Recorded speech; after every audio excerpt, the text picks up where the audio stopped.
Trolei o meu noivo falando que ele ia ser enterrado vivo junto comigo. E olhem a reação dele. Esse aqui é um vídeo pro futuro. Eu queria dizer pra vocês que um dia, quando eu morrer, vocês também enterrem o meu noivo juntos, que no caso vai ser o meu marido. Mesmo que ele esteja vivo. Que vídeo é esse, amor, que você tá fazendo? Não, é pro futuro.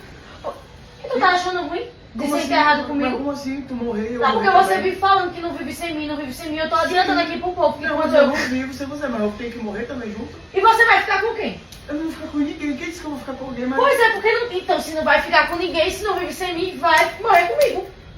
Mas não... não Juntos até que a morte os separe. Só que no caso da gente, não tem como a morte mas separar. é o sentimento, né, que fica, não tem a ver com... Gente, esse vídeo aqui é um vídeo pro futuro. Já tá salvo, Não é já pra tá me decidido. enterrar, não. Não quero que me enterrem, não. Então, a gente vai ter que conversar, amor. Porque eu tô fazendo...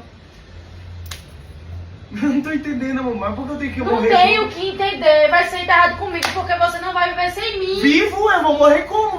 Vão me dar um tiro?